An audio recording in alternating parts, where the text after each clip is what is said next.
Hey, it's Craig. I just wanted to let you know that you can listen to Canadian History X early and ad-free on Amazon Music, included with Prime. Greetings and welcome to another episode of Canadian History X.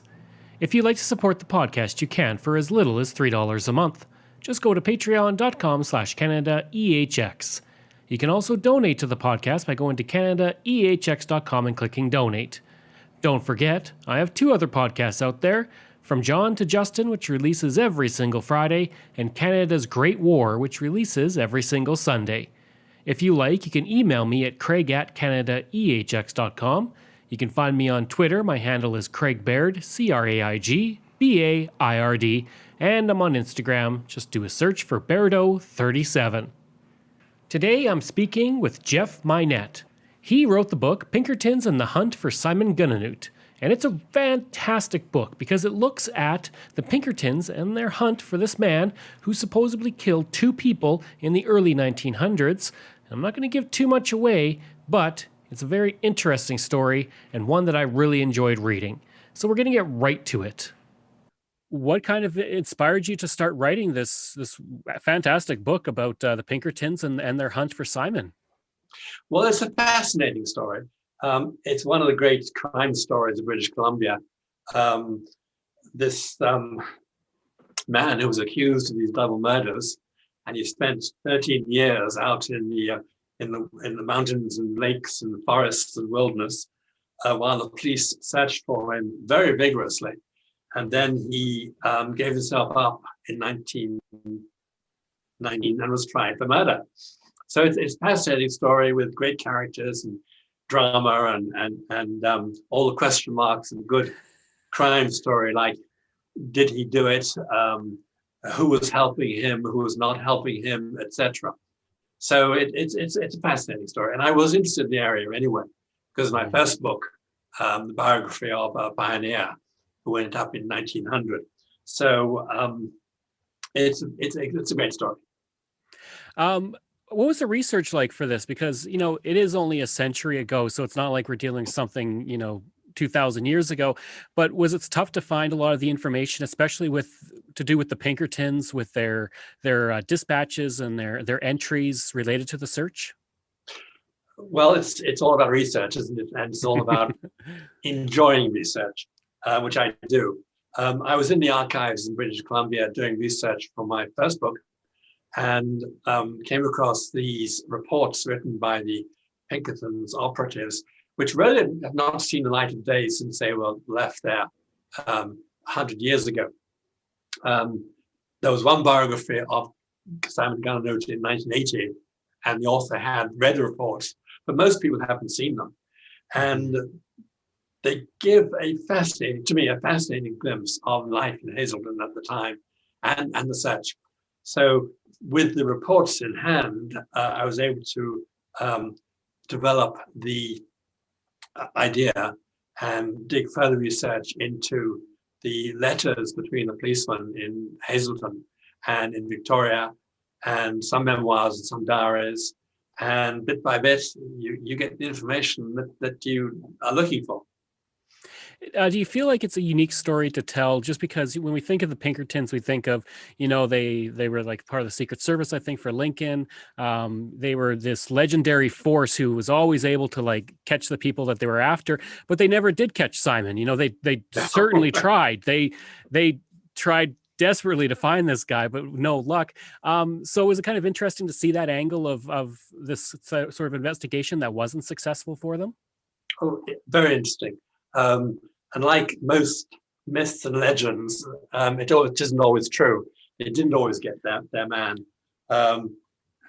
Famously, they chased Butch Cassidy in Sundance Kid. I'm sure you remember the movie. Mm-hmm. And they didn't actually catch them. They chased them out of the country, but they didn't catch them. Mm-hmm. So they didn't catch everyone. And one should say, and one shouldn't ignore the fact about Pinkertons, they had a twofold reputation. The first was as a detective agency, and before the First World War and cooperation between police forces, they were one of the few to collect information about criminals, cross borders and cross boundaries. So they were used by Scotland Yard in England and they were used by many states. Because the criminals, of course, don't know borders or boundaries. And so they were very useful as detectives, as detective agency. They also had a reputation for being strike busters. They were used by employers to break strikes. So they had this twofold reputation as being helping catch criminals, and also we might not think quite such a happy reputation of helping bust unions and bust strikes. Mm-hmm.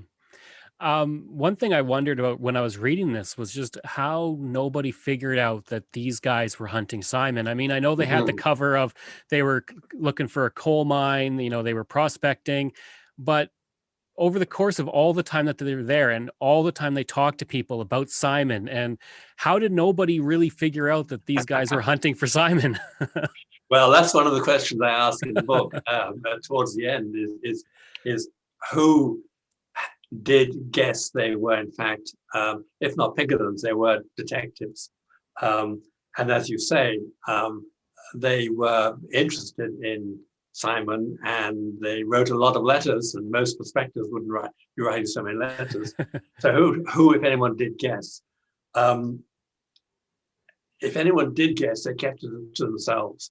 Because there's a policeman in town called James Maitland Dougal, who arrived in 1909, who kept a daily diary. And he was very alert to the fact there might be this possibility of their being tumbled. And so he kept his ears open. And he did write back to his bosses in Victoria saying, yeah, I don't think they've been found out yet. They're still secret. So it wasn't an open secret that people knew about. Did people suspect? Well, I have to think maybe some of them did.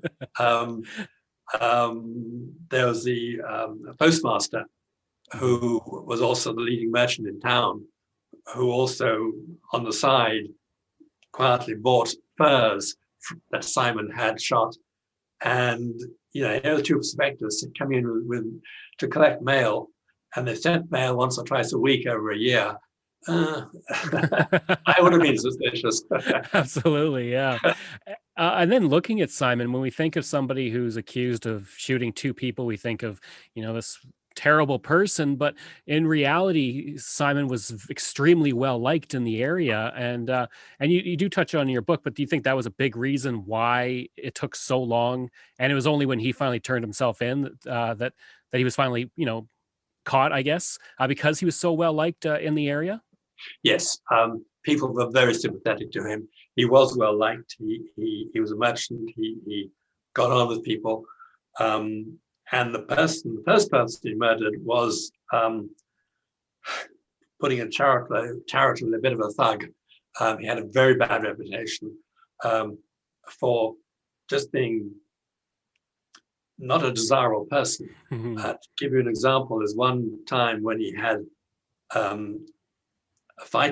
fist fight with someone, and they went to make up afterwards and shake hands.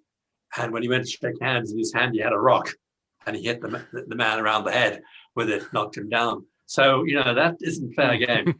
He also had a reputation for abusing women, and how much of that is rumor, how much it is gossip, but he had this reputation.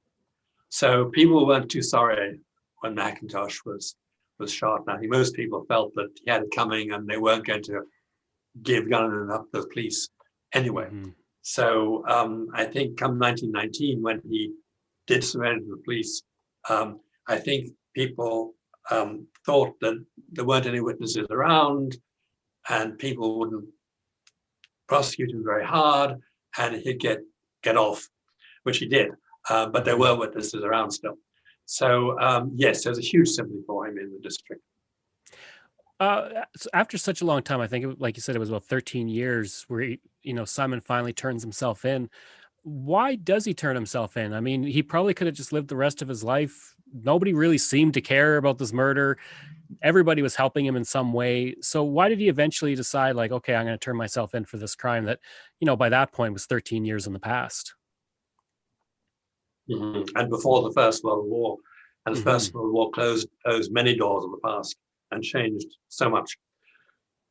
He had a family. And his children were growing up, and he wanted them to have an education and to have lives not on the run themselves. So the reason he gave was he wanted to do it for his children, to get them an education. And then looking at this story, or not story, but I guess, yeah, story. Is it kind of like you look at it as a struggle sometimes between, the new settlers and the indigenous living in British Columbia? And does that kind of play into it a bit? Because, like with Macintosh and what he was accused of and things like that, this kind of battle between the indigenous and the settlers in this early time as these two cultures are trying to find a way to coexist. Yes, this gets to the very heart of why the police tried so very hard to catch him, because the people in Hazleton were very sympathetic, and certainly the old settlers got on most of the time pretty well with the indigenous peoples. They learned their languages, they married them, they knew the laws, and the people on the ground tried to get on. New settlers weren't quite so accommodating, but the people there tried to make it work. On the other hand, the government arrived in about 1900 in a bigger way, and things started getting tense. You had the first policeman in town in 1900. You had the first hospital, and yes, that helped people, but it still upset old ways. You had new fishery regulations. You had the government coming in and making more of a presence, and the indigenous people, the Gitxsan, felt aggrieved by this, and some of them started taking the law into their own hands. So I think the government in Victoria really tried to maintain the supremacy of colonial law. And I think, personally, that is why the government tried so very hard to catch him, even though many people were telling them, as well as common sense, that they were never going to catch Gananoot. And they never did, I guess. He let himself be caught. That's right. Was there anything in your research that you found that was really surprising to you, or like a favorite aspect of what you discovered about this story? One of the surprising things I came across was the degree to which the people in Hazleton were prepared to not just be sympathetic, but also to help Gananoot. The missionary in Kisteox had acquired a reputation, wrongly or rightly, it's hard to tell, of being in contact with Gananoot most of the time. Even the doctor in town attended Gananoot's children when they were ill, and was so very surprised afterwards when he was told about it. The merchants in town bought furs they knew came from Gananoot. And I think this is one of the surprising things, how much they were prepared actually to do things to help. Absolutely. I think probably my favorite part of the book was in the end where Simon's kind of talking about the close calls that he had. And I think there was one point where he was like literally on the street and he saw, I think it might've been the agents walking towards him or somebody that was looking for him walking towards him. Were you surprised by how close it did come to him being caught in cases where he was only like a few hours ahead of them as they're moving up the telegraph stations and everything? I was a little surprised they got that close, actually. So that was a bit surprising. He had a reputation for being a very fast traveler. And if he was out in the lakes and the mountains and he saw signs that there were police anywhere near, he had the reputation for being 60 miles away before an hour had passed. He was a very fast mover. He traveled up on border, he traveled all the way to the east. I think one rumor, and again, one has to be slightly cautious about rumors, one rumor or one story that he came down to Vancouver on the boat once. And again, true or not, I don't know. The Pinkerton's agents reported on gossip and rumors, and you never do know what is true, what isn't true. So I was surprised how close they came at times. About 1912, 1913, I think the hunt died down completely.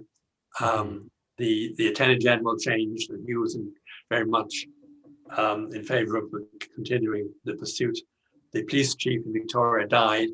So I think the bit of common sense took over, and they realized that just post a reward, get the word out, and maybe something will happen.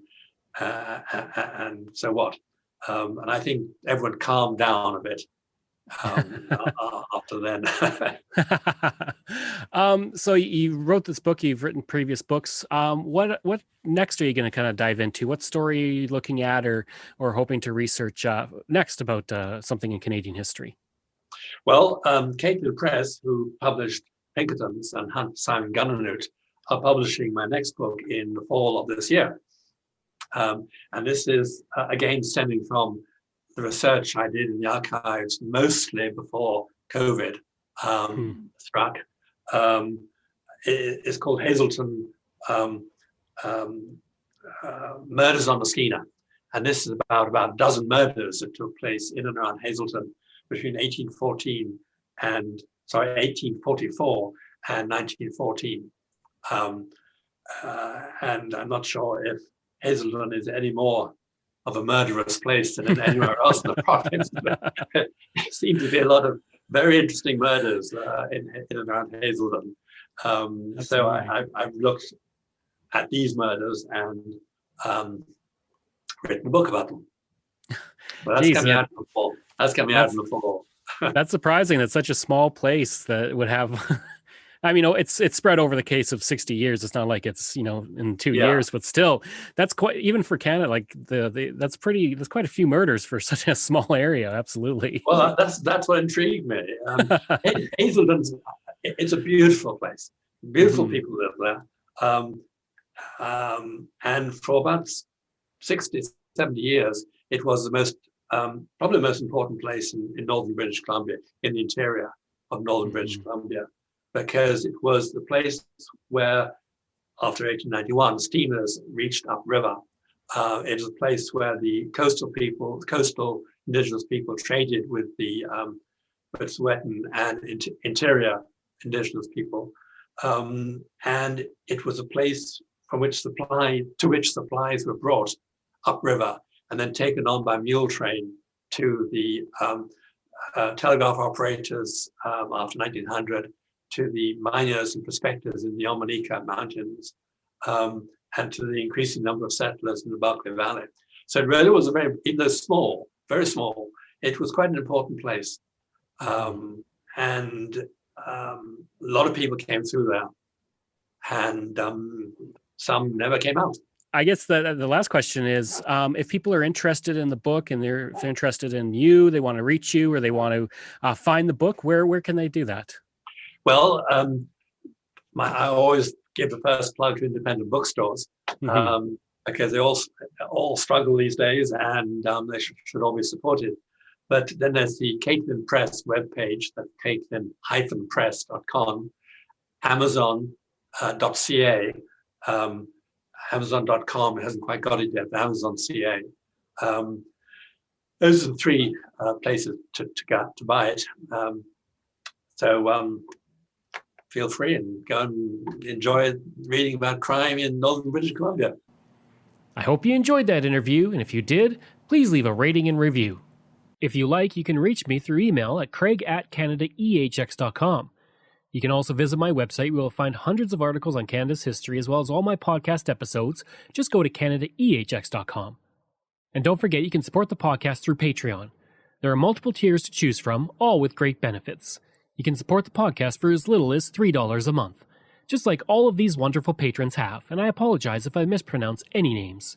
Randy Hayden, Doug Campbell, Reg W., Deborah Carlson, Francis Helbling, Randall McCallum, Diane Wade, Lorianne Kirby, Gary Dolovich, Nick Zinri, Shannon Marshall, Clinton Martinez, Dimitri Shove, Aaron O'Hara Myers, Robert Dunseith, Todd Casey, Catherine Roy, Luke S., J.P. Bear, Jason Hall, Phil Maynard, and Iris Gray.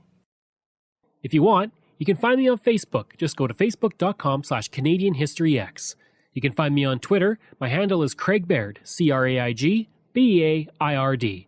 And you can find me on Instagram. Just go to Bairdo37. Thanks. We'll see you again next time.